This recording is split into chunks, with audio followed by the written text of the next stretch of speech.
Cycle గుర్తుకు ఓటేద్దాం, అయ్యన్నను గెలిపిద్దాం.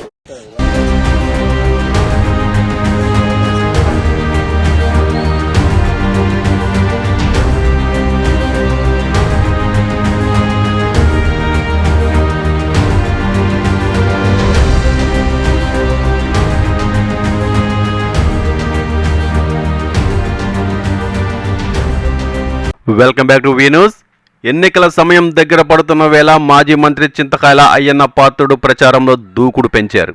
67 సంవత్సరాల వయసులో 10వ నామినేషన్ వేసి ఎమ్మెల్యేగా పోటీ చేస్తున్న అయ్యన్న పాత్రుడు ఉదయం 6 గంటల నుంచి రాత్రి 11 గంటల వరకు నిర్విరామంగా సమావేశాల్లోనూ ఎన్నికల ప్రచారంలోనూ పాల్గొనటమే కాకుండా ప్రతిరోజు 3 నుండి 5 కిలోమీటర్లు పాదయాత్ర చేస్తూ ఓటర్లను ఆకర్షించుకుంటున్నారు. కరుడుగట్టిన వైసీపీ నాయకులతో సహా తెలుగుదేశం పార్టీ విధి విధానాలు నచ్చి, అయ్యన్న ఆప్యాయత నచ్చి పార్టీలోకి చేరి తెలుగుదేశం పార్టీ కండువా కప్పుకుంటున్నారు. ఇదే క్రమంలో నర్సీపట్నం వాకర్స్ క్లబ్ ఎన్టీఆర్ స్టేడియంలో ఉదయం 5:30 గంటల నుండే అయ్యన్న ఎన్నికల ప్రచారం నిర్వహించారు. వాకర్స్ క్లబ్ సభ్యులతో మాట్లాడుతూ అక్కడ ఉన్న బాక్సింగ్ పిల్లలతో సరదాగా గడిపారు. పక్కనే ఉన్న ఇందిరా మార్కెట్లో కలయ తిరిగారు. చివరికి పాత బస్టాండ్ సెంటర్లో టిఫిన్ కూడా చేశారు. ఇదే విధంగా అయ్యన్న ప్రచారంలో దూసుకుపోతే నర్సీపట్నంలో వైసీపీకి డిపాజిట్లు కూడా రావని పలువురు వాపోతున్నారు. ముఖ్యంగా వాకర్స్ క్లబ్ మెంబర్స్ అందరికీ కూడా నమస్కారం చెప్తున్నాను. ఇవాళ నేను రావడానికి కారణం ఏంటంటే, ఈ 13వ తారీఖు జరగబోయేటి ఎన్నికల్లో ఎమ్మెల్యేగా నేను, ఎంపీ క్యాండిడేట్గా సీఎం రమేష్ గారు పోటీ చేసిన సంగతి మీ అందరికీ తెలుసు. ఆ సందర్భంగా మీ అందరినీ కలిసి మీ తాలూకు ఆశీర్వాదాన్ని, సహకారాన్ని అర్థించడం కోసం చెప్పి ఈరోజు ఇక్కడ రావడం జరిగింది. అంటే మీరందరూ కూడా రేపు జరగబోయే ఎన్నికల్లో మీ సహకారాన్ని అందించవలసిందిగా కోరుకుంటూ, ముఖ్యంగా నేను చెప్పేది ఏంటంటే, రాజకీయాల్లో నేను కూడా 40 సంవత్సరాలుగా పనిచేస్తున్నాను. రాజకీయాల్లో గెలుస్తూ ఉండటం, ఓడిపోతూ ఉండటం అది ముఖ్యం కాదు. రాష్ట్ర భవిష్యత్తుని కూడా మీలాంటి వాళ్ళందరూ కూడా, పెద్దలందరూ కూడా ఆలోచించవలసిన అవసరం ఉంది. నేనేమంటే ఎవరిని విమర్శించడం కాదు. నేను 40 సంవత్సరాలు పెట్టి చాలామంది ముఖ్యమంత్రిగా పనిచేశాను. అక్కడికి రాజశేఖర రెడ్డి గారు ముఖ్యమంత్రి ఉన్నప్పుడు కూడా దాన్ని నేను ఎమ్మెల్యేగా ఉన్నాను. వారి పనితీరు చూశాను. నేను పెద్ద వాసయ్య గారు, రాజశేఖర రెడ్డి గారు, కిరణ్ కుమార్ రెడ్డి గారు, వీళ్ళందరూ కూడా ముఖ్యమంత్రి ఉన్నప్పుడు నేను పనిచేశాను. వాళ్ళ పనితీరు వేరు, వాళ్ళ ఆలోచన వేరు. కానీ దురదృష్టం ఏంటంటే, ఇప్పుడు ఈ 5 సంవత్సరాల్లో రాష్ట్రం చాలా నాశనం అయిపోయింది. మీ అందరికీ తెలిసిన విషయం, ప్రజలందరికీ కూడా అర్థమైంది. కానీ మాట్లాడే పరిస్థితి ఎవరు లేదు. ఎందుకంటే భయమో తెలియదు, మీరు నాకు అర్థం అవ్వదు. కొంతమంది మాతో డిస్కషన్ చేస్తుంటారు, రాష్ట్ర పరిస్థితి బాగోలేదండి, ఆర్థిక పరిస్థితి బాగోలేదండి, అప్పులు బాగోలేకపోయిందండి, సర్వనాశనం అయిపోయిందండి. మరి ఎందుకు మాట్లాడరా అంటే నవ్వుతారు. చిరునవ్వు ఆన్సర్. నేను కూడా అందరూ ఎవరో ఒకరు మాట్లాడకపోతే పబ్లిక్లోకి డిస్కషన్ రాదు. అంటే నేను మాట్లాడాను ఫస్ట్లో గుంటూరు జిల్లాలో ఒక ఫంక్షన్ చూశాను, ఎన్టీ రామారావు గారు ఎన్నికల ఫంక్షన్కి. ఆ మీటింగ్లో నేను ఫస్ట్లో మాట్లాడింది ఏంటంటే, చెత్త మీద ఫౌండేషన్ చెత్త నా కోరిక కాబట్టి ఏమవుతుందో ఫస్ట్ తెలియజేశారు. అది వైరల్ అయింది. మన రాష్ట్రంలో కాదు, అన్ని రాష్ట్రాల్లో కూడా పెద్ద వైరల్ అయింది. ఒకే ఒక డైలాగ్, సింగిల్ డైలాగ్, చెత్త మీద ఫౌండేషన్ ఉండి చెత్త నా కోరిక అనుకోవద్దు ఏమంటారు అని. అక్కడి నుంచి నా మీద 16 కేసులు పెట్టారు మీ అందరూ తెలుసు. అయినా భయపడకుండా మాట్లాడుతూనే ఉన్నాను, విమర్శిస్తూ ఉన్నాను, గవర్నమెంట్ పాలసీస్ మీద మాట్లాడుతూనే ఉన్నాను.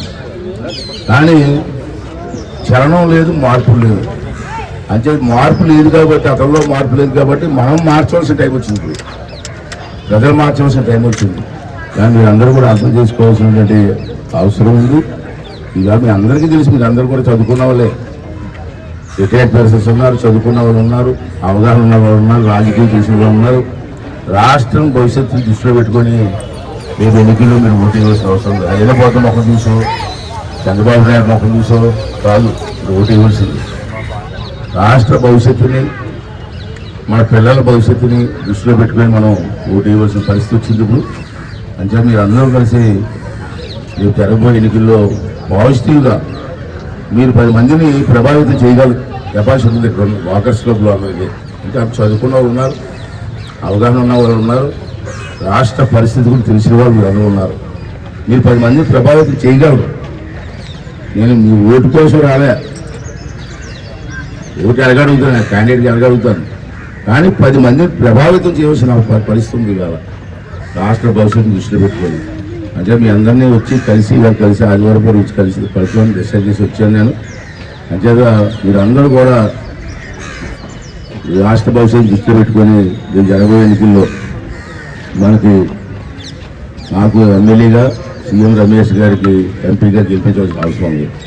సీఎం రమేష్ గారి గురించి కూడా మీకు తెలుసు, దీని గురించి పేపర్లు చదువుతుంటారు, టీవీలు చూస్తుంటారు. అతను చాలా సీనియర్ నాయకులు. నేను 40 సంవత్సరాలు పనిచేస్తున్నాం. నాకు బాగా పరిచయం వ్యక్తి. అతను 2 సార్లు రాజ్యసభ మెంబర్గా పనిచేశారు.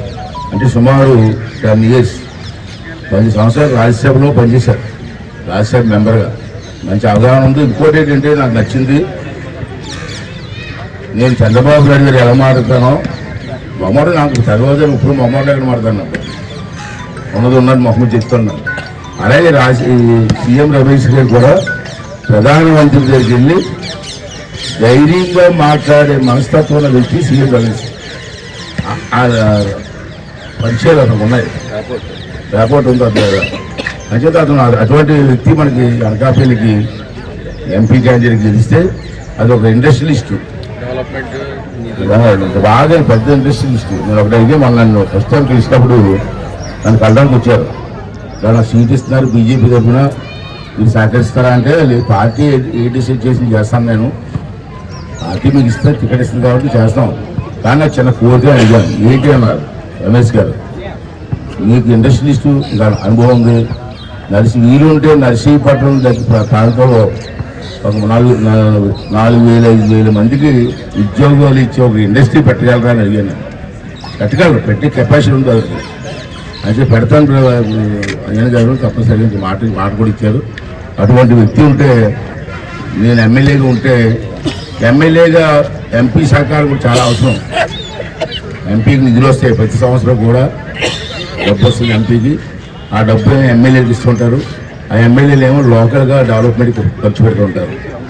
అంచేత అటువంటి వ్యక్తిని కలిస్తే నాకు చేజోడు వాదులు ఉంటాడు. కాబట్టి మీ అందరూ కలిసి మా ఇద్దరిని గెలిపించమని చెప్పి కోరడం కోసం ఈరోజు ఇక్కడ రావడం జరిగింది.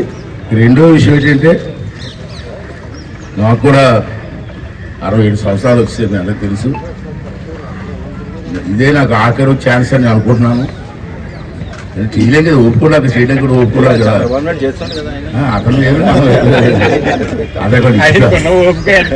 అతనికే డిసిప్లిన్ ఉందండి, మనకే డిసిప్లిన్ ఎక్కడ ఉంది. అంచేత ఈ ఆఖరి అవకాశంలో మీ అందరూ కూడా మీ ఆశీర్వాదం ఇచ్చి మళ్ళీ 5 సంవత్సరాలు మన పట్టణాన్ని డెవలప్ చేసుకోవడం కోసం ఒక అక్కడ అవకాశం ఇవ్వాల్సిందిగా మీ అందరినీ ప్రార్థించడం కోసం ఈరోజు ఇక్కడ రావడం జరిగింది. ఆ రోజు ఇక్కడ చెరువు ఉండేది, ఫస్ట్ టైం ఎమ్మెల్యే అయినది ఈ కోలేరు చెరువు కూడా కోలేరు. మొత్తం నిరంతర సమాచారం కోసం మా వి న్యూస్ ఛానల్ సబ్స్క్రైబ్ చేయండి. అప్పుడు నేను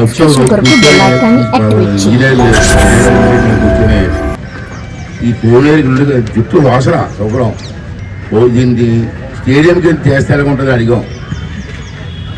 రాజుగారు ఎవరో ఉండరు, శ్రీరామరాజు గారు ఎంత ఉండరు, ఇక్కడే కూర్చొని మాట్లాడితే చేయొచ్చు అన్నారు. చేయొచ్చు అంటే దాన్ని ఈ స్థాయికి తీసుకొచ్చాము. ఈవేళ అందరూ కూడా ఇక్కడ వచ్చి మార్నింగ్ వాక్ కానీ గేమ్స్ కానీ ఆడుకునేటువంటి అవకాశం ఉంది. ఇంకా పూర్తి స్థాయిలో లేదు. నా ఉద్దేశం ఏంటంటే దీని మీద షెల్టర్ పైన కప్పు కూడా వేయాలనుకున్నప్పుడు చుట్టూ పిల్లర్స్ లేపి పైన కప్పు షెల్టర్ కూడా ఏర్పాటు చేయాలనుకుని చేయలేకపోయాం మనం. మరి రేపు ప్రభుత్వం వస్తే మాత్రం సెంటర్ పాయింట్ మనకు నర్సిపోవడానికి చాలామంది ఉపయోగపడుతుంది. దీన్ని డెవలప్ చేయడం కోసం కూడా నేను కృషి చేస్తానని చెప్పి ఈ సందర్భంలో మేము మనం చేస్తూ, రెండోది నా ఐడియా ఏంటంటే, అదే ఐడియాస్ ఉన్నాయి అమలు చేయలేకపోయాం, కానీ చెరువు దగ్గర గట్టుంది మనకి, దాని ప్లానే వేరు. 14 కోట్లు ఇచ్చాను. 14 కోట్లు ఇచ్చి పెద్దవాళ్ళు బొమ్మలు విగ్రహాలన్నీ వరుసగా పెట్టి వెళ్తున్నప్పుడు left side right side walking track పెట్టి రోడ్డు వెడల్పు చేశాను.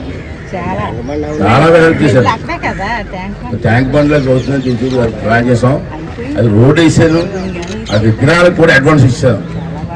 విగ్రహాలు మొత్తం 9 విగ్రహాలకు అడ్వాన్స్ కూడా ఇచ్చాను ఆ రోజులో. ఆ విగ్రహాలు ఎక్కడ ఉన్నాయో అడ్వాన్స్ ఎక్కడ ఉందో నాకు ఇది వీటి ప్రభుత్వం మారింది అక్కడ. అంచేది మళ్ళీ ప్రభుత్వం వస్తే స్టేడియం ఒకటి, ఆ ట్యాంక్ బండ్ ఒకటి, సాయంత్రం ప్రజలు నర్సీపట్నం ప్రజలందరూ కలిసి ట్యాంక్ బండ్ దగ్గరికి వెళ్ళి కూర్చునే విధంగా ప్లాన్ చేయడం కొంచెం జరుగుతుందని చెప్పి ఈ సందర్భం చేస్తాం. అలాగే ఉత్తరాయణ దగ్గర కూడా ఖచ్చితంగా గుడి కట్టాం. పక్కనే ఏసీ కళ్యాణ మండపం కట్టాం. అది రూఫ్ లెవెల్కి వచ్చింది. ఈ లోపు నేను ఓడిపోయాను. ఆ రూఫ్ లెవెల్కి ఎక్కడ వచ్చింది అక్కడే అయిపోయింది. అలాగా మళ్ళీ ఎవడో పట్టించుకోలేదు. అది పూర్తిగా రూఫ్ వేసేస్తే నర్సీపట్నంలో ఏసీ కళ్యాణ మండపం కూడా మనకు రెడీ అవుతుంది. అక్కడ ఆల్రెడీ అయిపోయింది. పైన రూఫ్ వేయడం అంతే. 5 సంవత్సరాలు ఎవరు పట్టించుకోలేదు. ఇవన్నీ కూడా డెవలప్మెంట్స్ ఉన్నాయి. పెద్దపల్లికి వచ్చే డెవలప్మెంట్స్ అవి పూర్తి చేసే అవకాశాన్ని నాకు ఇవ్వమని చెప్పి మీ అందరినీ రిక్వెస్ట్ చేయడం కోసం ఈరోజు ఇక్కడ రావడం జరిగింది. దయచేసి మీరు అందరూ మీ ఆశీర్వాదం ఇచ్చి మరి మీకు సేవ చేసే అవకాశాన్ని నాకు కల్పించుకొని చెప్పి మరొకసారి మీ అందరినీ కోరుకుంటూ ఇంకా సేవ తీసుకున్నానండి. Thank you. పంచాయతీరాజ్ మినిస్టర్